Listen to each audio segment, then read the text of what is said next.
Hello student, it's your science classes and today we will discuss the last part of the fiber to fabric in which we are discussing production of silk.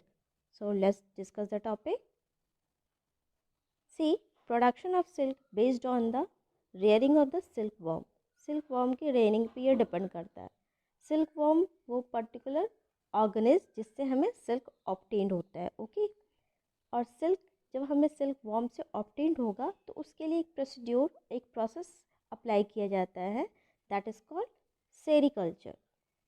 Sericulture is a technique और a process. ठीक है, ये एक प्रकार का technique है जिसमें silk worm को क्या किया जाता है, ब्रीड करवाया जाता है, उसे रेयर किया जाता है और उससे फिर सिल्क को ऑब्टेन किया जाता है. I repeat it again, sericulture वो टेक्निक है जिसमें सिल्क वॉर्म को रेयर्ड यानी पाला जाता है, ब्रीड यानी उसके नंबर्स बढ़ाए जाते हैं एंड देन सिल्क जब वो मैच्योर हो जाता है तो वो उससे हमें सिल्क ऑब्टेन्ड होता है. Here is a life cycle of the silk worm. You see, first one is a egg. जब एडल्ट मॉथ मतलब जो सिल्क वॉर्म प्रोड्यूस हो रहा है, मतलब मैच्योर फॉर्म में प्रोड्यूस हो चुका है या फिर ग्रो कर चुका है, यस ऑब्वियस ग्रो कर चुका है, तो वो क्या करेगा, मेनी ऑफ फॉर्म्स में एग्स को ले करेगा. दैट मीन्स 100 एग्स को वो ले कर सकता है, प्रोड्यूस कर सकता है. तो वो मलबरी ट्रीज में उसके लीव्स पे एग्स को ले करेगा. जो फीमेल मॉथ होगी, फीमेल मॉथ एग्स को लीफ में ले करेंगी. उसके बाद ये जो एग्स है उससे लार्वा प्रोड्यूस होगा और ये लार्वा धीरे धीरे मलबरी ट्रीज के लीव्स को खाना स्टार्ट करेंगी एंड देन कैटरपिलर में चेंज होंगी. See there is a word caterpillar. Caterpillar leaves पे फीड करती है, मतलब लीव्स को खाती हैं. ओके, उसके बाद ये कैटरपिलर प्यूपा में चेंज होंगी. प्यूपा स्ट्रक्चर्स में मतलब वो थ्रेड को सिक्रेट करती हैं केमिकल फॉर्म में और कोकून बनाती हैं. एक लेयर्ड है कोकून, अभी हम फर्दर डिस्कस करने वाले हैं. और उस कोकून में अपने आप को वो धीरे धीरे मैच्योर करती है. मैच्योर करने के बाद वो एडल्ट फॉर्म में चेंज होके वहाँ से निकल जाती है एंड देन वो जो कोकून है उसमें जो थ्रेड है जो फाइब्रस फॉर्म में हमें मिलेगा, वहाँ से सिल्क को ऑब्टेन्ड किया जाता है. ओके, ना come to the next points. हम इसी लाइफ साइकिल को यहाँ डिस्कस. सी, यहाँ पे डिस्क्रिप्शन दी हुई है. जो हम लोगों ने अभी लाइफ साइकिल डिस्कस की उसी का डिस्क्रिप्शन है यहाँ पे. First point related with the when egg of the silk moth hatch, यानी कि जब एग्स जो है सिल्क मॉथ के जो उन्होंने ले किया है हंड्रेड्स ऑफ एग्स, तो वो हैच होती है, मतलब कि टूट जाती है, मतलब ब्रेक होती है, तो वो क्या बनाएंगी, लार्वी. और यही लार्वी आगे चल के क्या फॉर्म करेगा, कैटरपिलर. ये नेक्स्ट स्टेज है, ये स्टेजेस है eggs, larvae and then caterpillar. यही जब कैटरपिलर और ग्रो करता है यानी और मैच्योर होता है तो वो क्या बनाएगा, pupa. These are the stages. Eggs lay करने के बाद वो लार्वे में कन्वर्ट हो रहा है and then caterpillar and then pupa. Okay, और ये जो प्यूपा स्टेज है, जैसे ही वो इसमें इंटर करता है, कैटरपिलर प्यूपा स्टेज में इंटर करता है, उसके पहले वो क्या कर रहा रहता है, इट वेव और नेट, वो एक नेट लाइक स्ट्रक्चर बनाना स्टार्ट करता है. और net like structure that means और थ्रेड वो सिक्रेट करता है, मतलब वो फाइब्रस टाइप के फाइबर को सिक्रेट करता है केमिकल फॉर्म में. और एज यू से वो स्लाइवा, जैसे अपना हमारे में स्लाइवा प्रेजेंट है माउथ में, वैसे उनका स्लाइवा सिक्रेट होता है. और वो जैसे वो सिक्रेट होगा ना तो वो बाहर एयर के कांटेक्ट में जैसे ही आएगा तो वो सॉलिड फॉर्म में कन्वर्ट हो जाते हैं. That is called fibre. ठीक है, वो इसी फाइबर से एक नेट बुनना स्टार्ट करता है, वीव करना स्टार्ट करता है. एंड देन वो वीव कैसे करता है, they swings head in the shape of a eight form में वो वीविंग अपना स्टार्ट करता है इस फॉर्म में. ओके, ये 8 फॉर्म में वीव करना स्टार्ट करेगा. और इसी फॉर्म में आप कोकून का स्ट्रक्चर्स देखोगे, जो प्यूपा का स्ट्रक्चर है ये आपको 8 शेप में दिखेगा. ये क्या करते हैं, जब अपना फ्लाइवर सिक्रेट करते हैं तो वो फाइबर्स को सिक्रेट कर रहे रहते हैं उस समय. ओके, इसने फाइबर्स सिक्रेट किया हेड टू ऑनवर्ड और 8 स्ट्रक्चर्स में इसे वीव किया. इस नेट को बनाना स्टार्ट किया। उसके बाद नेक्स्ट में आपको ये बताया गया कि फाइबर किस चीज़ के बने हुए हैं, दैट इज़ प्रोटीन के वो बने हुए हैं। जब एयर, यस यहाँ पे मेन पॉइंट दिया है, जब वो एयर के कांटेक्ट में आता है तो वो हार्ड हो जाता है एंड सिल्क फाइबर बनाता है। यही मैं अभी आपको बता रही थी। Okay, caterpillar then cover itself into silk and turn into pupa. Then the next stage pupa में वो कन्वर्ट होता है, जब वो नेट लाइक स्ट्रक्चर बनाना स्टार्ट करेगा। और इसी स्टेज को हम क्या कहते हैं, cocoon. That is the stage of cocoon, जो मैंने बोला था कि वो 8 लाइक स्ट्रक्चर्स बना रहे हैं। आप देखना डायग्राम में कि कोकून का स्ट्रक्चर वो 8 लाइक दिखेगा आपको। And then caterpillar turn into silk moth inside this covering.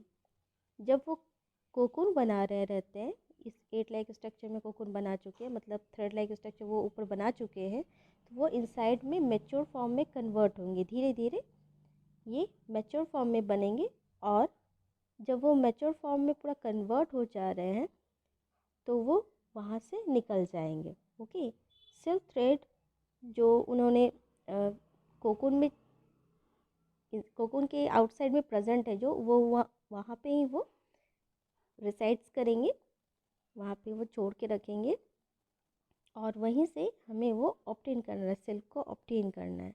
जब वो फुल्ली फॉर्म्ड बन गया है तो वो कोकून से बाहर आएगा, और उससे कोकून से हमें सिल्क ऑब्टेन करना है। ओके, सिल्क के यार्न्स जो होंगे अब हमें उसी कोकून से मिलेंगे।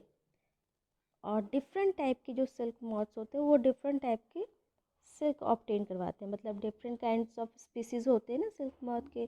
तो जितनी वैरायटी ऑफ सिल्क मॉथ्स होंगी उसकी वैरायटी, सिल्क की वैरायटी उतनी होगी। ओके, तो इट्स डिपेंड।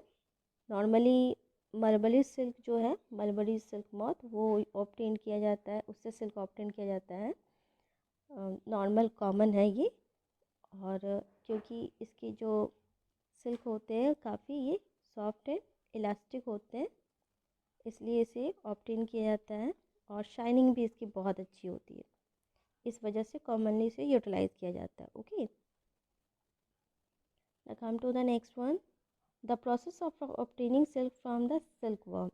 कि अब हमें सिल्क वर्म जो है उससे सिल्क को कैसे ऑब्टेन करना है। तो यहाँ पे कुछ पॉइंट्स दिए हैं। First one is a rearing. ठीक है, रेयर करना मतलब पालना।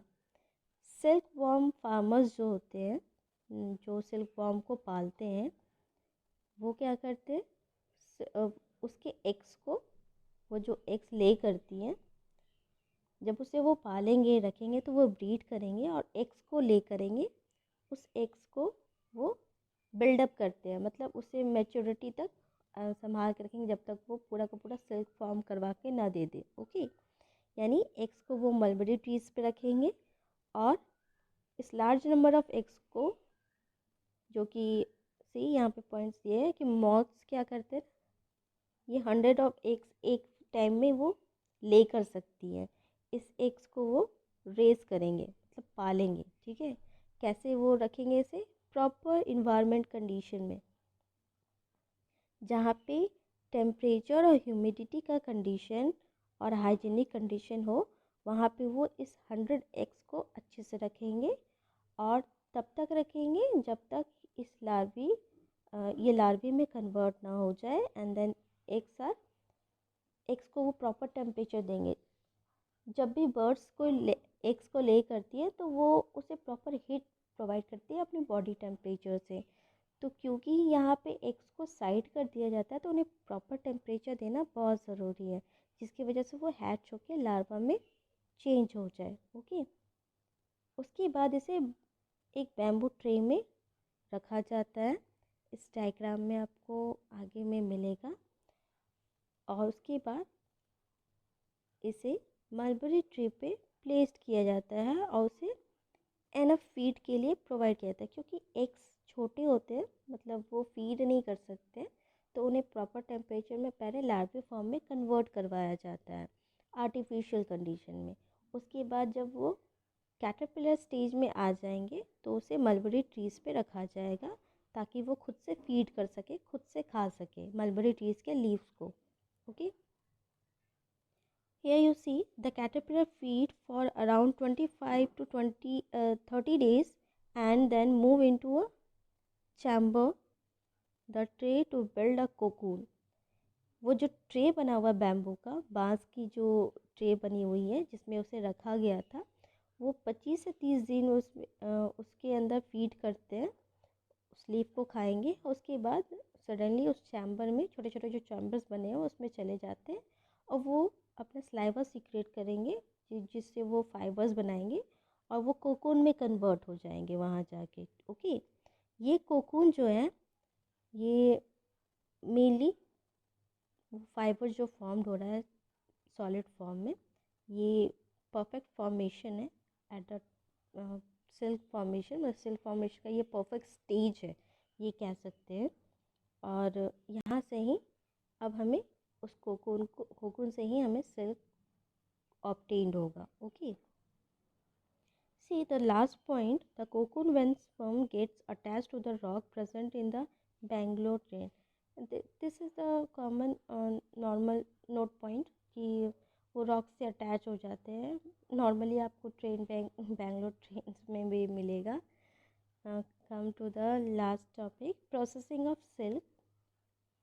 जब कोको एक्वायर्ड कर लिया जाता है, वो जो लास्ट स्टेज जिसमें थ्रेड बने हुए थे, ये 8 फॉर्म वाला स्टेज, जब हमें वो ऑब्टेन हो जाएगा, मिल जाएगा, तो अभी हम उससे क्या करेंगे?